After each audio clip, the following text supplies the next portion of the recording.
dhugaan isinitti hima booda gatii hadhaawaa balaa kanaaf kaffaltu. Baay'ee ni gadditu, ni miidhamtu. Kana kan jedhan pirezidaantiin biyyi lammiileen ishee mijataa ta'anii jiraatan kunuunsa fayyaa fi barnoonni bilisa, ibsaa fi bishaan ittiin kaffalamanidha. Biyya sana keessatti lammiin tokko yoo dhukkubsate mootummaan wallaansa biyya keessaa darbee baasii yaalaa fi gara biyya alaa deemuuf ba'uu fi ni ramadaa ture. Lammiileen biyya sanaa liqii baankii barbaadan hanga maallaqaa fedhan dhala malee dhala dhibbeentaa zeerootiin fudhachuu fi mirga qabu turani. Yoo mana jireenyaa barbaadan, konkolaataa bitachuu yoo fedhan, biyya alaatti barachuu yookiin yaalamuu yoo barbaadan illee mootummaan biyya isaanii hunda isaaniif godhaa ture. Garuu maal godha? Kun har'a kan ture ta'eera.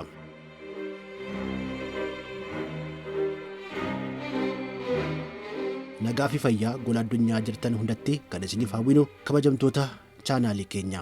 Turtii keenya irraatiin biyya ardii Afrikaa fi gara kuteenyaanii fi karaa sirrii ta'een dhimma paan afrikaanizimii leellisaa kan turee fi Muammar Gaddaafiitiin durfamaa turte har'a garuu daba biyyoota dhiyaatiin diddiigamtee uummanni ishee kan bo'uu fi yeroo gaarii warqii fi dinqisiisaa jedhamuu fi dhugaawwan hin dhaga'amin isin biraan geenyaa waan ta'eef isinis nu waliin tura.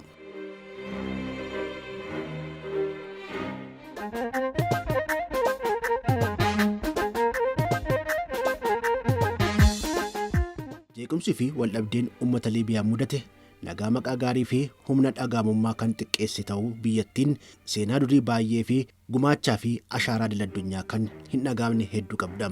Hanga seensaa bara 1960tti hiyyummaadhaan biyyi beekamtu dhaloota Kiristoos dura irraa ka'ee galee duudhaa fi hambaa akkasumas qabeenyawwan dhagaamanii hin beekamne hedduu qabdi. Kaaba Afrikaatti kan argamtuu fi biyyooti Tuuniiziyaa, Aljeeriyaa, Sudaan, Chaad, Misiraa fi Niijer waliin kan wal daangeessitu biyyi kun kutaa biyyattii kaaba ishee immoo galaana meeditiraaniyaan daangeffamti. Baay'inni uummata ishee gara miiliyoona 7.2tti kan siqu Liibiyaan bal'ina lafa isheetiin Afrikaa keessaa sadarkaa afuraffaarratti argamti. Uummanni ishee 97 ta'u amantaa Islaamummaan kan hordofu yoo ta'u, kanaaf immoo amantaawwan Ortodoksii fi Kaatolikii kan hordofudha. Magaalaa guddittii ishee Tiripooliin teessoo mootummaa biyyattiiti. Magaalattii kana keessatti namoonni miiliyoona 2 ol ni jiraatu. Ka'umsaaf hagas yoo jenne dhimma Liibiyaa namoota hedduun hin beekamne dhugaawwan biyyattii 10 mee isiniif haa qoonnu.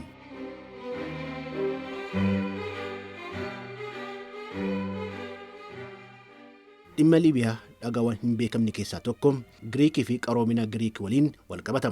Liibiyaan qaama biyya seenaa qabeettii Giriik kan turte yoo ta'u, kan hundeffamtes dhaloota Kiristoosiin dura 631 ture. Akkaataan hundeeffama ishees lammiilee Giriik odola Teeraa yookiin Seerinee irraa dhufaniin akka qubannaatti akka tajaajiluu fi yaadame ta'us hundeeffama isheetiin booda magaalaawwan Giriik murteessoo ta'an keessaa tokko ta'uu dandeesseetti. Kana malees giddugala barnootaa fi falaasamaa turte. Waggoota 1000 duratti qaama impaayera Giriikii durii kan turte Seerineen amma Shahad jedhamuun waamamti. Magaalaan durii Seerinee kun magaalota seena qabeessaa yuuneskoon galmaan keessaa tokkodha. Magaalaan kun sulula gaarreewwan Jabool Ekdar gidduutti argamu keessatti kan argamtu yoo ta'u, moggaasni ishees madda Kiirii jedhamurraa kan fudhatamedha. Giriikonni magaalattii kana waaqa isaanii Appooloo jedhamuu fi adda baasanii kan kennan yoo ta'u, magaalaa hiika guddaa qabdudha.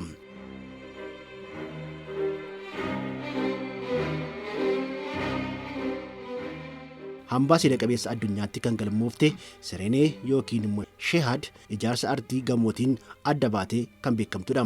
Gamoowwan kunneen darbiiwwan walirratti ijaaraman ta'an yoo ta'u, tokkoon darbiis hojii adda mataa isaanii qabu. Manni lafoo jilaa yookiin giraawundiin akka mana kuusaatti kan tajaajilu yoo ta'u, darbii tokkoffaan maatiin hundumtuu kan itti fayyadamu, darbii lammaffaan immoo dhiironni kan itti fayyadaman ta'ee kutaalee gammochaa waliin kan wal argu riqicha rarraa kan qabanidha. Darbiin gubbaa bakka barandaa banaa fi qilleensa qabeessa kan qabu yoo ta'u, dubartoonni qofti akka itti fayyadamanii fi kan qophaa'edha. Magaalattiin guutummaan guututti dallaa dhakaatiin kan marfamte yoo ta'u, yuuneskoonis hambaa seenaa qabeessa addunyaa jedhee bara 1986tti galmeessiira.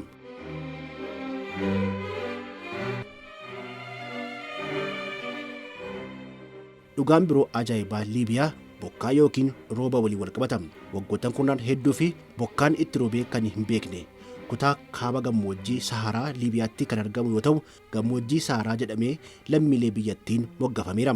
kutaalee gammoojjii Saharaa kaabaa fi bahaa Liibiyaatti kan argamu yoo ta'u, kutaan Saharaa kun waggoottan kurnan hedduutii fi rooba argatee hin beeku.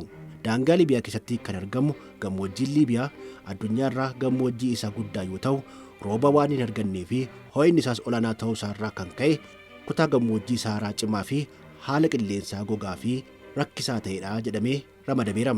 Giddugalaan ho'inni guyyaa guyyaa isaa digirii seentigireedii 50 kan qabu gammoojjiin Liibiyaa kun waggootan kurnan hedduu fi rooba coba tokkollee osoo hin argatin hafuun isaa ajaa'ibadha jechisiisiira.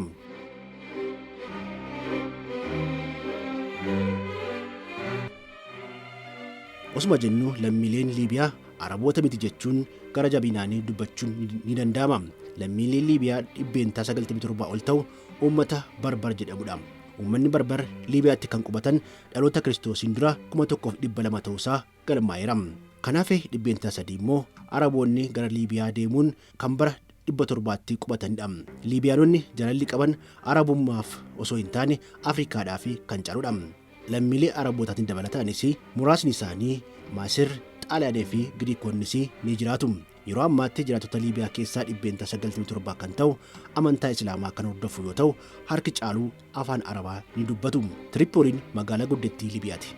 Tiripooliin daldalli idil addunyaa fi godaansi namoota seeraan alaafis olaantummaan kan itti raawwatamudha.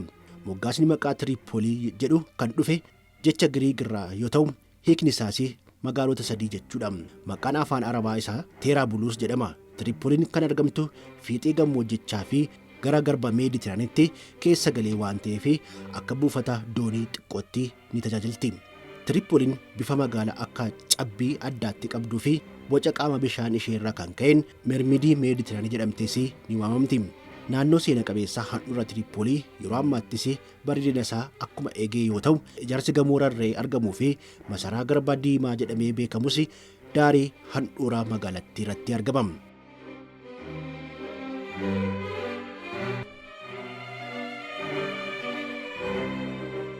Liibiyaan mootummaa Islaamaa jedhamtee yeroo ammaa kan beekamtu taatus hundeeffama amantaa kiristaanaa irraa eegalee sosochiiwwan babal'ina wangeelaa keessattis biyya gahee olaanaa qabdu turte.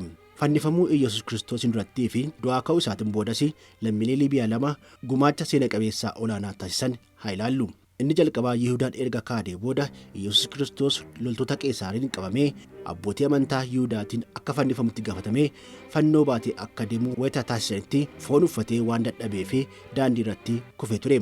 Iyyasuusin nama gargaaraa ture keessaa tokkos Iyyasuusin haala gaddisiisaan ilaalaa turee fi nama tokko uummata keessa ture waamee fannoo isaa akka baatuuf kan ajaje macaafa qulqulluu keessatti barreeffamee ni argama.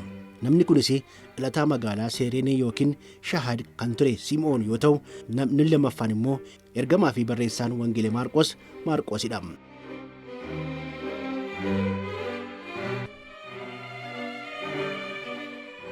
Dhugaan Liibiyaa osoo hin beekamin ture, Liibiyaa biyyoota Afrikaas ta'ee biyyoota lixaarraa adda kan taasisudha. Seenaa hundeeffama Liibiyaa keessatti mootiin qabdu ture tokko qofadha. Kun jechuun sirni mootummaa mootii Liibiyaa keessatti kan uumame yeroo tokko qofa yoo ta'u, sirni mootummaa mootii kunis waggoota 28 kan turedha. Mootiin jalqabaa fi dhumaa Liibiyaa kun Idris tokkoffaa jedhamee kan waamamu yoo ta'u, idda maatii Seetis irraa kan argamee fi mootiin kun dursummaa siyaasaa fi amantaa kan qabus ture. Mootiin kun gara aangootti kan dhufe sirni bittaa kolonii akkuma kufeen bara 1951 yoo ta'u, isaan duratti garuu bulchaa Seereenee ta'uun tajaajilaniiru. Sirni bittaa mootichaa konservaatiivii yoo ta'u, uummata Liibiyaa biratti dhaga'amummaa qaban hirrachaa waan dhufee fi bara 1969tti fonqolchaa mootummaa raayyaatiin taayitaa gadhiisuu fi dirqamaniiru. Mootii kana aangoo irraa buusuun taayitaa kan qabatan immoo koloneel Gaadaafi turani.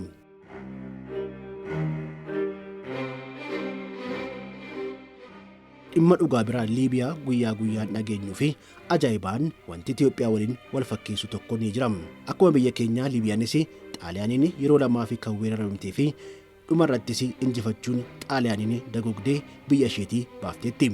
Xaaliyaan bara 1911tti Liibiyaa weeraruun sirna bittaa kolonii hundeessuuf kan yaale yoo ta'u, uummanni garuu waggoota 20 ta'uu fi sirna biyya kolonii kana hin deeggarru jechuudhaan diina kana waraanaa fi falmachaa ture. Bara 1931tti milkaa'ee fi sirna bittaa kolonii hundeessuu dandeessee turte Xaaliyaan.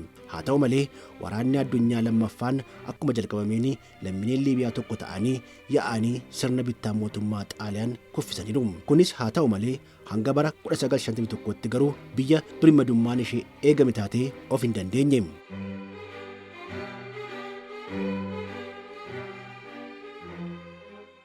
Liibiyaan biyyoota Afrikaa keessaa qabeenya boba'aatiin sadarkaa guddaa irratti argaman keessaa tokkodha. Bara 2012tti jechuunis borumtaa Gaddaafiin itti ajjeefamanitti gabaasa baheenii oomishaawwan biyyattiin biyya alaatti ergitu keessaa 98% kan ta'u boba'aa akka turedha.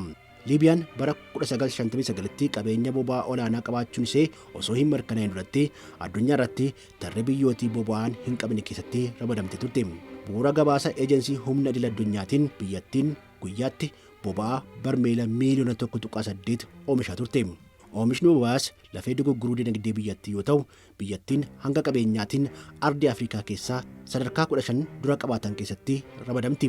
Liibiyaan qabeenya boba'aa isheetiin biyyoota Afrikaa sadarkaa olaanaan qaban keessatti ramadamtus inumaayyuu hanga qabeenya boba'aa ishee hin tuqamin biyyootii qabeenya boba'aatiin hanga sadarkaa 10 jiran keessatti kan ishee ramachiisuu fi hanga qabeenya ishee jabina cimaa kennus galata Ameerikaa hin jechisiisuti. Kennatawwan qabeenya hunda qabattee biyyattiin kun har'a uummata ishee nyaata dhiyeessuu hin dandeenye.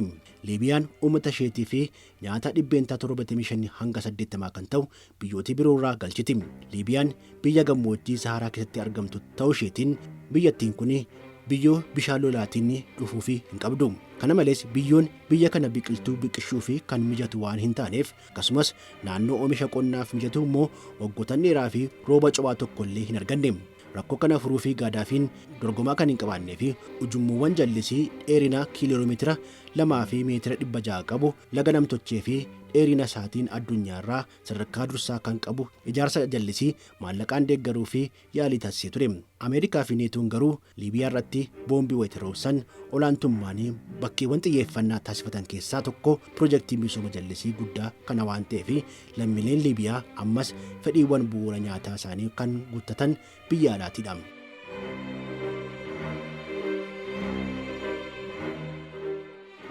Maqaan Liibiyaa yoo ka'u Mohaammed Gaddaafi akkasumas Mohaammed Gaddaafiin ka'ee maqaan Liibiyaa kaasuu dhiisuun hin danda'amu. Eeyyeen yeroo dheeraaf biyya dursaa kan turan Gaddaafiin yeroo aangoo isaaniitti biyyootii lixaatiin akka nama ejjennoo hin jijjiirree fi abbaa irreetti akkasumas cunqursaa ta'aniiti qeeqamaa kan turan yoo tures lammiilee biyyattii biratti garuu kan jaallatamanii fi akka abbaatti kan ilaalaman ture. Gaddaafiin dhaabbilee barnoota babal'isuun tajaajilawwan fayyaa waliin ga'uu fi ammayyeessuun akkasumas bilisa taasisuun bu'uuraalee misoomaa kaanis gama babal'isuutiin sosochii olaanaa godhanii ture. Dursaan Liibiyaa durii Kooloneel Gaddaafiin tokkummaa birmadummaa fi cimina biyyootii Afrikaatiifis gumaacha guddaa akka qaban kan yaadatamudha. Haa ta'u malee waajjirri muummee gamtaa Afrikaa gara Tiripooliitti geessuu fi fedhii qabaachuu isaanii waliin walqabatee lammiilee Itoophiyaatiin maqaa gaarii hin qabani ture. Gaddaafi Liibiyaan nyaataan akka of dandeessuu fi galtiiwwan nyaataa biyyoota alaarraa gashitu sadarkaa olaanaan hir'isuu fi ardii Afrikaa irraa dursaa hojii dorgomaa hojjetan yoo ta'an keessumaayyuu gammoojjii Liibiyaa rakkisaa sana misoomsuu fi dheerina maayilii 1,750 yookiin kiiloomeetira 2,000 fi meetira 600 kan qabu sulula namtolchee hojjechiisuun hojii misoomaa jallisii guddaa Afrikaas jalqabsiisanii ture.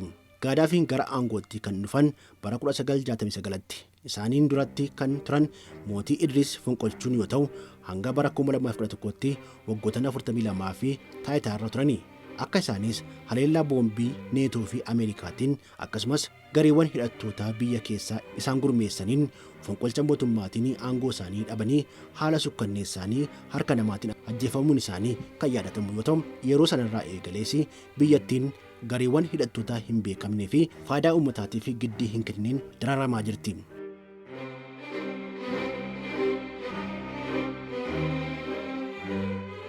Silaa biyyattiin kun haalli yeroo ammaa irratti argamtu hundumti keenya kan beeknudha. Du'a Gaddaafiin booda haalawwan waraanaa naannoo Tiripooliitti dinaan mul'achaa kan turan yoo ta'u guyyaa guyyaanis lubbuun namootaa qulqulluu hedduun ni darba. Waraansii fi walitti bu'iinsi waliinii kun yeroo ammaa irrattis kan qabbanaa'e miti. Bu'uura gabaasaa koree lubbuu baraaraa idil addunyaatiin sababa walitti bu'iinsa kanaatiin lammiileen 6,000 ta'an qe'ee isaanii gadhiisanii godaanuu fi dirqamaniiru. Kanneen keessaa immoo baay'een isaanii godaantota lammiilee Eertiraati. Gaadaafiin osoo hin ajjeefamin duratti lakkoofsi lammiilee Liibiyaa godaananii fi qe'ee isaaniirraa buqqa'anii 97,000dha. Liibiyaan yeroo ammaattis taanaan sirna mootummaa loltummaatiin kan durfamtu yoo ta'u bara 2021tti filannoon uummataa gaggeeffamuu qabaachuu ture fashalaa'ee biyyattii keessatti walitti bu'iinsii fi sodaan akkuma itti fufettidha. Sababa walitti bu'iinsawwanii waggootan duraatiin turaniin lammiileen buqqa'anii fi miidhaman haala qubsaa ta'een deebisanii akka jiraatan taasisuun hin danda'amne. Bu'uura gabaasa IOM bara 2023tiin hanga hagayya 2022tti lammiilee achuma biyya keessatti buqqa'an 706 keessaa yookiin 85%tti kan siqan gara qe'ee isaaniitti deebi'uu kan danda'an ta'us kanneen keessaa muraasni isaanii deeggarsa dabalataa isaan barbaachisa. Kanneen qe'ee isaanii irraa baqatanii osoo hin deebin kan hafan immoo 126 ni ta'u jedhameera. Kunis hin ga'u jedhamee obomboleetti Atoorum Daani'el jedhamuun kan miidhamanii fi lakkoofsi namoota deeggarsa cimaa isaan barbaachisaa jedhamus 45,000 akka gahan tilmaamameera. Kanneen keessaa immoo 2,000 kan ta'an godaantotadha.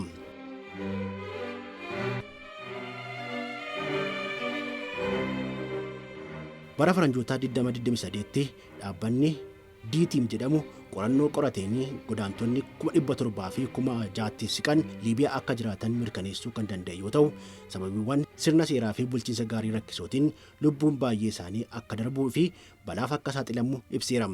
Dhaabbanni Reform Risk Index jedhamus gama isaatiin qorannoo taasiseen biyyoota addunyaa sababa jijjiirama qilleensaatiin miidhaman keessaa sadarkaa 40ffaa irratti kan argamtu yoo ta'u haala duriiwwan keessaas haala qilleensaa rakkisaa cimaa fi ariitiidhaan kan jijjiiramu hongee fi hanqina roobaa itti fufiinsa qabu balaa lolaatiin haleelamuu bubbeewwan ashawaa fi awwaaraa akkasumas kanneen biroo hammatamaniiru.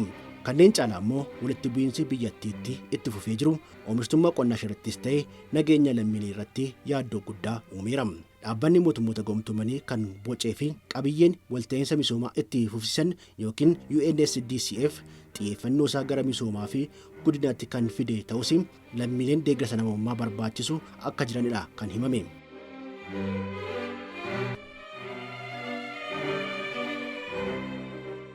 Lammiilee Liibiyaatiif dhiyeessi humna elektirikaa bara Gaadaafiitti bilisa yookiin kaffaltii irraa bilisaa ture. Nagahee kaffaltii itti fayyadama elektirikii jechuun hin jiru. Lammiileen biyyattii kamiyyuu liqii baankii kan barbaade yoo ta'e dhalarraa bilisaan maallaqa hanga barbaade fudhachuu hin danda'amu. Lammiilee biyyattiif mana jireenyaa argachuun mirgawwan namummaa keessaa akka isa tokkotti kan fudhatamu yoo ta'u wallaansii fi barumsis bilisaan ture. Hojii qonnaa irratti hirmaachuuf fedhii kan qaban yoo ta'e lafa qonnaa fi galteewwan qonnaa akkasumas iddoo itti oomisha guddisu meeshaalee fi maashinoota adda addaa mootummaa irraa bilisaan argachuun ni deeggaramu ture. Kana qofaas hin turre lammiileen konkolaataa haaraa wayita bitatan baasii walakkaa yookiin 150 mootummaa irraa akka deeggarsaatti kennuurra darbee biyyattiin galii boba'aa argachaa turtirraa walakkaa kan ta'u gara herrega baankii tokkoon lammii Liibiyaatti ni gala ture. Liibiyaan lammiilee isheetiin kana caalaa ta'uun kan dandeessu turte. Dubartiin daa'ima tokko deesse mootummaa irraa doolaara 5,000 akka badhaasaatti ni kennamaafi ture. Amma wanti kun hundi kan tureen yaadatama.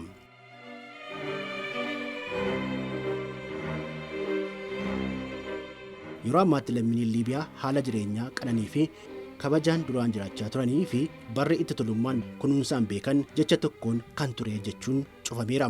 Haala nama gaddisiisuun lammiileen Liibiyaa balaan namtolchee itti dabalamee miti haala uumamaas dandamachuu waan hin dandeenyeef yeroo ammaa irratti dachee lammiileen hedduun lubbuun itti darbitudha. Baroota hedduun duratti qananiin fi gammachuun jiraachaa kan turan Gaadaafiin dhuma bara jireenya isaanii irratti raajiin uummata isaaniif dubbatan wal duraa duubaan tartiibaan lammiilee biyyattii kan irratti dhugaan uumamaa kan jiru fakkaata. Gaadaafiin uummata isaaniitiif akkas ture kan jedhan ani gara biyya kamittuu baqadhee yookiin kolugaltummaa gaafadhee hin deemu. Kan hin dhaladhe asumattidha. Kan hin duus asuma biyya koo Liibiyaa keessattidha. Ani gara aangootti wayitan dhufu biyyi kun guutummaan guutuutti gammoojjii turte. Biqiltuuwwan hundumtuu akka irratti biqilan taasisee gara magariisaatti jijjiireera. Biyyattiin kun lammiilee biyyattiin caalaa kan jaallatu hin jiru. Ameerikaanonni fi Awurooppaanonni isin jaallana yoo isin jedhan hin amanina. Of eeggadhaa. Isaan kan barbaadan qabeenya keessanidha. Isaan kan jaallatan bobaa biyya keenyaa kana malee uummata ishee miti. Har'a isin anaan akka waraantanii fi isin kakaasaa fi ajajaa jiru. Haa ta'u malee isin alaa waliin dhaabbattanii isaan kan waraantan yookiin loltan yoo ta'e haxxummaadha. Sababiin isaas biyyootiin lixaa amma waraanaa kan jiran abdii fi mul'ata keessan fuulduraati. Lammiilee Liibiyaa hundaaf ergaan dabarsuu barbaadu tokko nan qaba. Har'a biyyootiin lixaa akka waraantanitti fi loltanii fi isin hidhachiisaa fi deeggaraa jiru. Haa ta'u malee dhugaan isin jedha. Booda irratti balleessaa kanaa fi gatiin hadhaawaa kaffaltaniin ni miidhamtu. Akkuma Gaadafiin jedhanittis hundumtuu gocha qabatamaan raawwatameera.